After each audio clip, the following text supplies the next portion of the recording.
All right. Let's jump into this deep dive that you all requested. Yeah. We're tackling David Deida's The Way of the Superior Man today. Huh? A book that's, it's sparked a lot of conversation. For sure. To say the least. Yeah. We've got excerpts from the book itself. Okay. And also like a really great online summary that somebody put together. Like a fascinating combination of sources to work with. Yeah, and just a heads up. Yeah. This book dives deep into like traditional masculine and feminine dynamics, Right. which we know can be a bit of a minefield these days. Yeah. We're approaching this with curiosity Of course. and respect for all perspectives. Yeah. The goal here is to unpack Deida's core concepts, pull out what resonates, and leave you with some thought-provoking questions to ponder. I like that approach. Yeah. It's about exploring and making your own meaning. Exactly. Yeah. So Deida doesn't waste any time getting to the heart of the matter. Okay. Right out of the gate, he emphasizes the importance of a man's life purpose. He's talking about having a mission, something that drives you. Okay. And get this, he actually says it should come before romantic relationships. That's a bold statement. Yeah. And one that might make some people bristle. Right. But if you think about it, Yeah. it's about recognizing that fulfilling your purpose Yeah. allows you to show up more fully in all areas of your life, including your relationships. It's like that saying, you can't pour from an empty cup. Right. If you're not energized and fulfilled by your own purpose, Exactly. how can you bring your best to a relationship? Precisely. Yeah. And it's not about neglecting your loved ones, Right. but about ensuring that you're cultivating your own sense of meaning and contribution. You can't give what you don't have. Right. So I'm curious what comes to mind for you when you hear that idea, purpose before relationship. Does it resonate? Does it challenge you? It's definitely challenging. I mean, in today's world, relationships are often seen as the ultimate goal. So to hear Deida putting purpose first, it's a shift in perspective for sure. Yeah. It makes me think about where I'm prioritizing my energy Right. and how that impacts my relationships. What about you? For me, it highlights the importance of self-awareness. Okay. What are those core values, those passions that light you up? Yeah. And are you actively cultivating them? Right. If you're not, it might be worth exploring how dedicating even just a little time each week to your purpose might impact not just your own fulfillment, but the quality of your relationships. That's a great point. It's not an all or nothing thing. Right. It's about finding that balance. Exactly. So Deida doesn't stop at purpose. Okay. He dives deeper into the dynamics of relationships, specifically what he calls polarity. This is where things get really interesting. Yeah. He talks about masculine and feminine energies, not as rigid gender roles, Right. but as forces that exist within each of us. Okay. He argues that attraction thrives on the interplay of these energies. One partner embodying more the masculine energy, which is about direction focus, taking action. And the other embodying more of the feminine receptivity flow, being in the moment. Yeah, So it's not about one being better than the other. right. It's about the dynamic interplay between the two. Exactly. Instead of that basic battery analogy, Okay. think of it more like breathing. Okay. There's an inhale and an exhale, Right. a giving and a receiving. Mm-hmm. And when both are present, it creates this beautiful rhythm, this energetic dance. That's a much more nuanced way of looking at it. Yeah. And Deida believes that maintaining this distinct polarity is crucial for keeping the passion alive. Right. He even goes so far as to say that without it, relationships can become, well, his words are, two buddies rubbing genitals. He can be pretty blunt, Yeah. but I get what he's saying. Yeah. Without that energetic tension, that push and pull relationships can lose their spark. Right. And it's not about forcing yourself into some predefined role. Yeah. It's about understanding those energies within yourself and how they interact with your partners. So how do we actually navigate this dance of polarity in real life? I've seen this dynamic play out in such fascinating ways. Yeah. I once knew a couple, they were both artists, and he was very much the driving force, always pushing boundaries, coming up with these grand visions. The masculine energy in action. Exactly. Yeah. And she was the one who brought those visions to life, adding layers of detail, emotion, and beauty. The feminine energy grounding those ideas and giving them form. And you could see this beautiful interplay between them, this mutual respect and appreciation for each other's strengths. Yeah. They weren't trying to be the same. They were embracing their differences and creating something magical together. That's a beautiful example. Yeah. It really highlights how this concept of polarity, when it's not about rigid roles, Right. but about embracing our unique energies, can lead to such powerful collaborations, not just in romantic relationships, but in all areas of life. Absolutely. And I think that's one of the key takeaways here. Yeah. It's not about trying to fit into some predefined box. Right. It's about understanding and honoring your own unique energy and how it interacts with the world around you. So we've got purpose as the foundation. Yes. And polarity as the spark. Mm-hmm. What else does Deida highlight in his exploration of relationships? He spends a good deal of time exploring the feminine perspective. And one of his most memorable metaphors is about a woman's emotions. Okay. A woman's moods are like the weather. Oh, You can't predict them, but you can dance with them. I love that. Yeah. It's so true. Women's emotions are often seen as this mysterious, unpredictable force. Right. But what does that actually look like for a man? Yeah. What's the dance? Deida's advice is to accept and appreciate the fluctuating nature of feminine energy instead of trying to fix or control it. So instead of getting frustrated or trying to solve a partner's emotional state, the superior man would just be present with it. Exactly. To ride the waves, so to speak. Right. And I know that could be incredibly challenging, especially in our culture, where men are often conditioned to be problem solvers. Right. But what if, instead of trying to fix things, Yeah. we just allowed ourselves to be present with the full spectrum of emotions, our own and our partners? That's a powerful shift in perspective. It makes me think about all the times I've tried to fix a partner's mood Yeah. instead of just listening and being there for them. It's a common pattern, and it often backfires. Yeah. When we try to control or change someone's emotional state, Right. it can create distance and resentment. Yeah. But when we can simply be present, hold space for those emotions without judgment, Yeah. it can create a profound sense of connection. It's about letting go of the need to have all the answers and just being there with compassion and understanding. Exactly. It's a practice, and it's not always easy. Yeah. But the rewards of cultivating that kind of presence in your relationships are immeasurable. Now, I know some people find Deida's work a bit too well traditionally gendered, like stuck in old school roles. Okay. How do we reconcile this with a more modern understanding of gender? That's a valid concern. Yeah. It's important to remember that Deida is writing from a particular perspective. Right. And it's not necessarily a one-size-fits-all approach. But I think the core principles can still be relevant if we're willing to adapt them to our own individual experiences. Okay.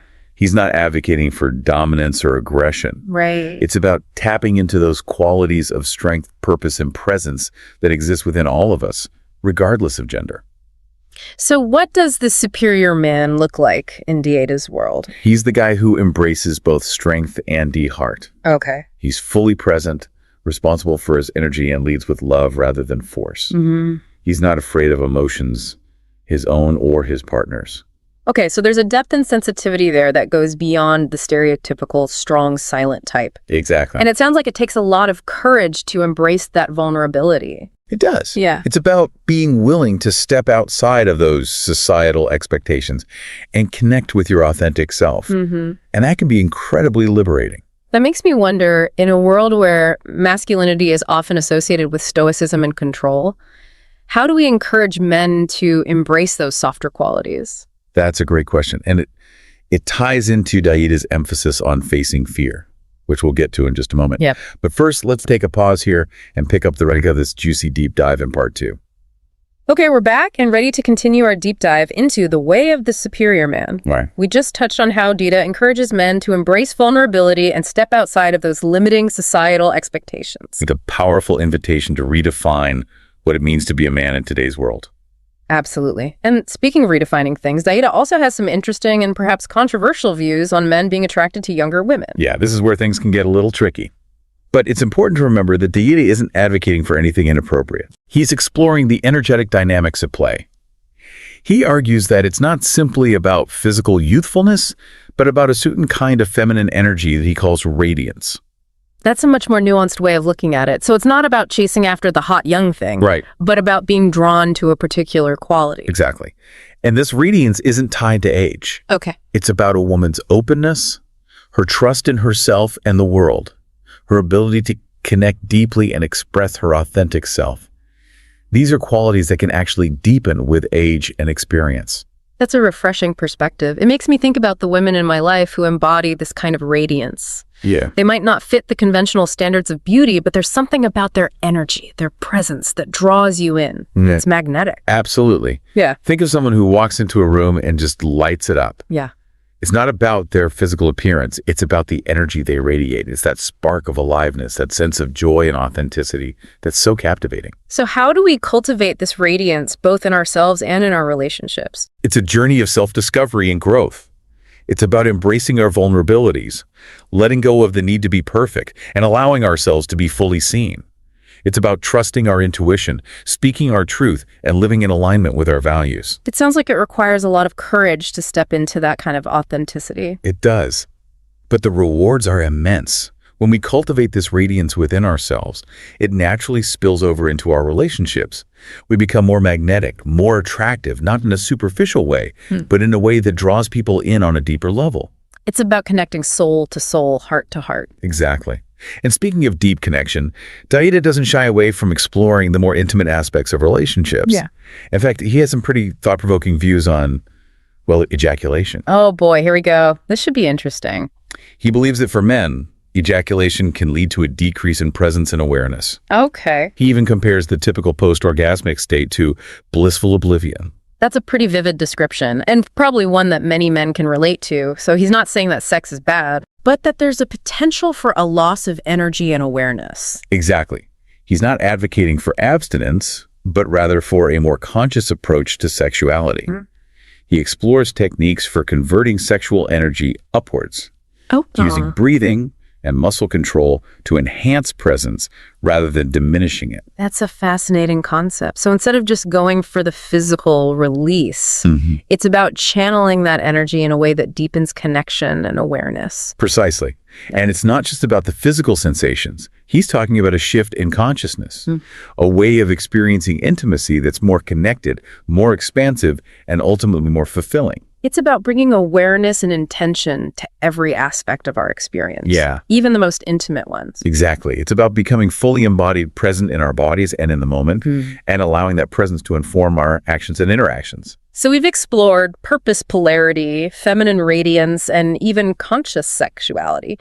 Is there anything else that Deida highlights in his exploration of the superior man? There's one more key aspect that we haven't touched on yet, the importance of facing fear.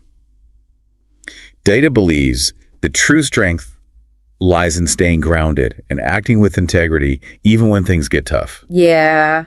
And he doesn't mince words when it comes to urging men to step out of their comfort zones. Right. He has this great line, "Stop waiting for everything to be perfect.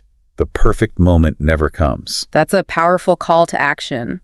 It's about taking risks, embracing the unknown, and not letting fear hold us back from living our purpose. Right. And I think it applies to everyone, not just men. Absolutely. We all have fears that hold us back. Yeah. But it's in those moments when we choose to face those fears, to step outside of our comfort zones, that we truly grow and evolve. It's about acknowledging that fear is a natural part of the human experience, but it doesn't have to control us. Exactly. It's about recognizing that fear is often a sign that we're on the right track, that we're moving towards something meaningful. And it's in those moments of discomfort, when we choose courage over comfort, that we discover our true strength. That's such an empowering message, and it makes me think about all the areas in my life where I'm letting fear hold me back. What about you? Have you had any experiences where facing your fears led to unexpected growth? Oh, absolutely. Yeah. I used to be terrified of public speaking. The thought of standing up in front of a crowd and sharing my ideas would send me into a full-blown panic attack. Wow, that's a pretty common fear. Yeah. So how did you overcome it? It was a gradual process. I started small, speaking up more in meetings, taking on small presentations. Yeah. And each time I faced that fear, it got a little easier. Okay. And you know what? I actually started to enjoy it. That's amazing. It just shows that the more we face our fears, the less power they have over us. Exactly. And the more we realize that we're capable of so much more than we give ourselves credit for. So we've got purpose, polarity, feminine radiance, conscious sexuality, and now facing fear. Deida's way of the superior man is packed with thought-provoking concepts. It is. But there's one more intriguing aspect we need to explore, what he calls the dark masculine. Yes. This is where Deida delves into the primal aspects of masculinity. Okay. Those raw, instinctual energies that can be both powerful and potentially destructive. Okay. He's talking about the fascination with risk competition, the drive to conquer even the contemplation of death. And he's not saying that these things are inherently bad, Right. but that they need to be understood and integrated in a healthy way. This is getting pretty deep, and it sounds like it could be easily misinterpreted. Can you give us some examples of how this dark masculine energy can manifest in both healthy and unhealthy ways? Sure. Think about the popularity of war movies or the intense emotions that men experience during sports. Yeah. These are outlets for that primal energy, that need for challenge and competition. Right. In a healthy expression, this energy can fuel ambition drive and a willingness to push boundaries. It can be the force that drives innovation, protects loved ones, and pushes humanity forward. Okay. But when it's not channeled consciously, it can manifest in aggression, violence, and a need for control. So it's not about suppressing those primal urges, but about understanding them, integrating them, and finding healthy outlets for that energy. Exactly. Deida believes that this integration is crucial for becoming a whole, integrated man. It's about acknowledging the full spectrum of our being, both the light and the shadow, and finding ways to express those energies in a way that's aligned with our values. And he even suggests that this integration can deepen intimacy, allowing for a more primal, passionate connection. Yes, he believes that when both partners are willing to embrace their full selves, including those darker, more primal aspects, it can create a deeper level of trust and vulnerability. It's about being willing to meet each other in those raw, authentic spaces. Wow, this is really pushing the boundaries of conventional relationship advice. We've covered so much ground in this deep dive. Purpose, polarity, feminine radiance, conscious sexuality, facing fear, and now this exploration of the dark masculine. It's a lot to take in. And before we get too overwhelmed, let's take a pause here and pick up the rest of this juicy deep dive in part 3. Welcome back to the final part of our deep dive into the way of the superior man. We've covered a lot of ground already, from purpose and polarity to feminine radiance and even the dark masculine. It's been quite a journey. Yeah. And we've still got one more key concept to explore. Remember at the end of part 2, we touched on Deida's idea about a man being responsible for guiding the depth of a relationship. Let's unpack that a bit further. Yeah, I'm really curious to hear more about that. It sounds a bit mysterious, even a bit daunting. What does it actually mean for a man to guide the depth of a relationship? Well, it goes back to those core principles we've been discussing, purpose, presence, and polarity. Deida believes that when a man is firmly grounded in his purpose, radiating that masculine energy of direction and strength, it creates a space for the feminine to open and expand. So it's not about controlling the relationship, Right. but about creating a container for deeper connection. Exactly. Imagine a man who is truly comfortable with himself, both his strengths and his vulnerabilities. Okay. He's not afraid of intimacy, of emotional depth. Right. He's able to hold space for his partner's full range of emotions, even the messy, challenging ones. He's not shying away from intensity, from those moods like the weather we talked about earlier. Yeah. He's riding the waves alongside her. Yes. And that creates a sense of safety and trust, allowing her to relax into her feminine energy, to express herself more fully, to explore those deeper emotional landscapes. So it's almost like he's setting the stage, creating the atmosphere for that depth to emerge. That's a great way to put it. He's providing the structure, the direction, while also being receptive to her energy, her flow. That delicate balance, a dance of giving and receiving. This is making me think about all the ways we communicate depth in relationships. Yeah. It's not just about grand gestures or profound conversations, is it? Not at all. It's often the small things, the subtle nuances that create that sense of connection. Okay. It's about being fully present in those everyday moments. Really listening to your partner, being attuned to their needs and desires. It's about the way we look at each other, the way we touch, the way we make space for each other's dreams and fears. Exactly. It's about showing up authentically, even when it's uncomfortable. It's about being willing to be vulnerable, to share our true selves, and to create a space where our partner feels safe to do the same. And maybe even especially when it's uncomfortable. Yes. Because those are the moments when true intimacy is forged, right? Absolutely. When we allow ourselves to be seen, to be held in those raw, messy moments, it creates a bond that goes beyond the superficial. This has been such a rich deep dive. I feel like we've just scratched the surface of Deida's work. But even in this brief exploration, we've touched on some really powerful concepts. We definitely have. The Way of the Superior Man is a book that can spark a lot of introspection and conversation. It challenges us to think differently about masculinity, relationships, and the potential for deep connection. And that's the beauty of it, right? It's not about agreeing with everything, but about engaging with the ideas, letting them percolate, and seeing what resonates for you. Couldn't have said it better myself. We've explored purpose as the foundation, polarity as the spark, navigating the feminine landscape, facing fears, embracing the dark side, and the importance of conscious intimacy. Wow, when you put it like that, it's a lot to take in. It is, and we haven't even touched on everything.